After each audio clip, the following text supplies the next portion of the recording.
आज राज्याचे यशस्वी असे मुख्यमंत्री आदरणीय देवेंद्र फडणवीस साहेबांनी महायुती सरकारचा अर्थसंकल्प सादर केला। विधानसभेच्या निवडणुकीच्या निमित्ताने किनारपट्टीवरच्या सगळ्या ज्या मतदारसंघाच्या कोकणातल्या जनतेला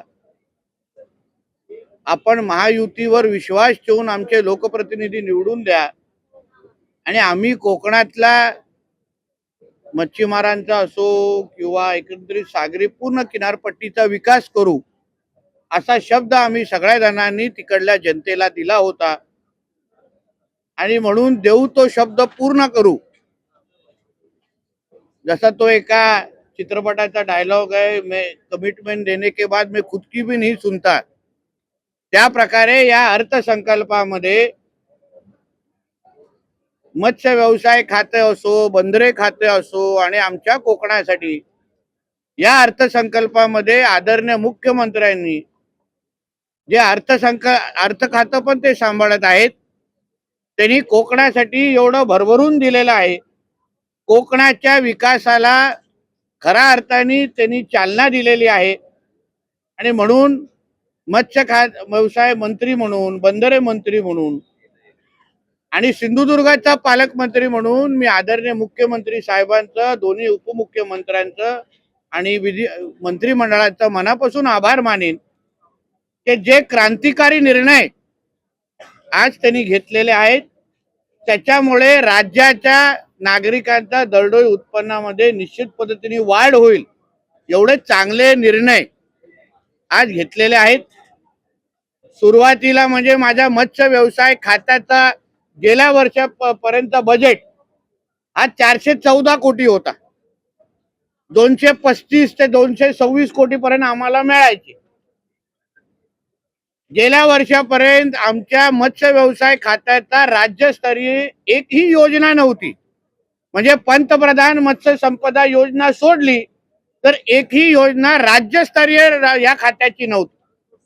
आज या अर्थसंकल्पामध्ये दिलेल्या शब्दाप्रमाणे या मत्स्य व्यवसाय क्षेत्राला अन्य राज्याच्या तुलनेत, प्रामुख्याने आंध्र, तमिळनाडू या तुलनेमध्ये या क्षेत्राला अग्रेसर करण्याच्या दृष्टिकोनातून एक फार महत्वाचं पाऊल आमच्या राज्य सरकारच्या वतीने उचललं गेलेलं आहे। आता जसं केंद्राची पंतप्रधान मत्स्य संपदा योजना आहे तशीच राज्याची आता मुख्यमंत्री मत्स्य संपदा योजना लागू झालेली आहे। म्हणजे जो फायदा, जे लाभ आपल्याला पंतप्रधान मत्स्य संपदा योजनापर्यंत आतापर्यंत मिळत होते तसेच किंबहुना त्याच्यापेक्षा जास्त लाभ आता मुख्यमंत्री मत्स्य संपदा योजनाच्या माध्यमातून राज्याच्या मच्छीमार समाजाला मिळण्यासाठी मार्ग मोकळा झालेला आहे।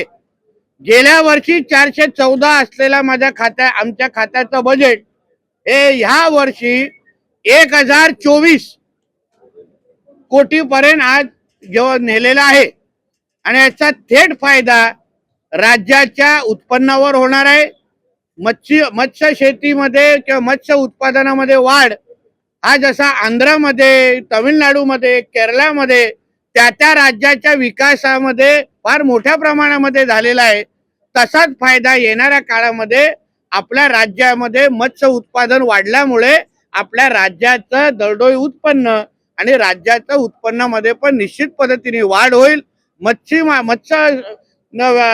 समाजामध्ये, मच्छीमार समाजामध्ये ना आर्थिक सक्षम करण्याच्या दृष्टिकोनातून निश्चित पद्धतीने हे एक महत्वाचं पाऊल आज या अर्थसंकल्पामध्ये उचललं गेलेलं आहे। त्याचबरोबर जलवाहतुकीच्या संदर्भात म्हणजे मुंबईला जलवाहतुकीने जोडण्याचा जो काही प्रयत्न किंवा जी काही घोषणा आम्ही वारंवार करत आलेलो आहे त्यासाठी या अर्थसंकल्पामध्ये 6,600 कोटीची तरतूद केलेली आहे। याचा अर्थ एवढा आहे की मुंबई वॉटर मेट्रोचा मार्ग मोकळा झालेला आहे। लवकरच जशी आपण मेट्रो मुंबईच्या एका भागातून दुसऱ्या भागापर्यंत जातो तसंच मुंबई वॉटर मेट्रोच्या माध्यमातून येणाऱ्या काळात आपण मुंबईला जोडण्याचं काम आदरणीय मुख्यमंत्री साहेबांच्या दूरदृष्टीमुळे आपण करणार आहोत. त्याचबरोबर मरीन क्लस्टरमुळे आंध्र प्रदेश, तमिळनाडू सारखे असंख्य राज्य विकसित झालेले आहेत. मरीन क्लस्टरची पण घोषणा या अर्थसंकल्पामध्ये आदरणीय मुख्यमंत्री साहेबांनी इथे केलेली आहे. त्याचबरोबर पालघरमध्ये सातपाटीचं बंदर असो, आमची रेडिओ क्लब जेटी असो, ज्याच्यामुळे नवी मुंबई एअरपोर्टला आपण अवघ्या 16 मिनिटात पोहोचण्याच्या दृष्टिकोनातून ही रेडिओ क्लब जेटी अतिशय महत्वाची आहे. वाढवणला 12 लाख जे थेट रोजगार मिळणार आहे त्याचा कौशल्य विकासाचा विषय असो, जहाज बांधणी आणि जहाज दुरुस्तीसाठी मोठ्या प्रमाणामध्ये अर्थसंकल्पामध्ये वाव दिलेला आहे. त्याच्यानंतर सिंधुदुर्गसाठी जी आमची सिंधू रत्न योजना होती त्याला परत एकदा 3 वर्षासाठी त्याची घोषणा करण्यात आलेली आहे. त्याच्यामुळे सिंधुदुर्गच्या विकासासाठी फार मोठा हातभार त्यामुळे निश्चित पद्धतीने लागणार आहे. एकंदरीत कोकणाच्या सर्वांगीण विकासासाठी आणि मत्स्य व्यवसाय आणि बंदरे खात्याच्या माध्यमातून आमच्या महाराष्ट्राला एक प्रगतशील राज्य बनवण्याच्या दृष्टिकोनातून महत्वाच्या घोषणा आणि निर्णय या अर्थसंकल्पामध्ये घेतलेले आहेत.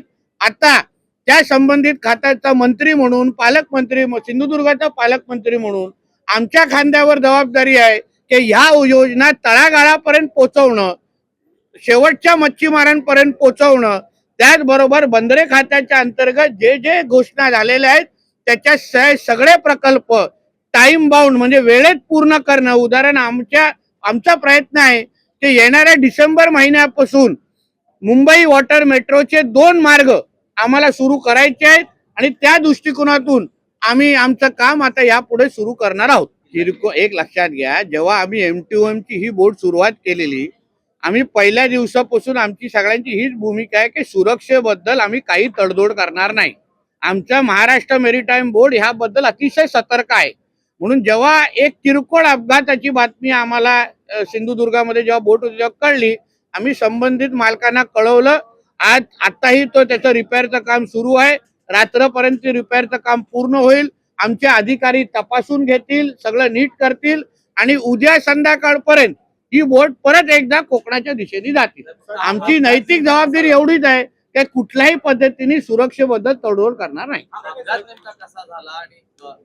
तिथे आता छोटीशी बोट कुठली तरी त्याला खरचटली, जलवाहतूक छोटीशी जे रिपेअर करण्याची बोट होती ना ती त्याला खरचटली आणि त्याच्यामुळे तो अपघात झाला. फक्त आम्ही ती तशी बोट तिथून आली ना मुंबईला, पण आम्ही कॉम्प्रोमाइज सेफ्टी बरोबर करणार नाही. म्हणून आम्ही त्यांना सांगितलं बोट चालू असली तरी झालेला अपघात जे काही छोटीशी जे किरकोळ जी काही हे आहे ते नीट करा आणि उद्या परत एकदा ती बोट सुरू करा.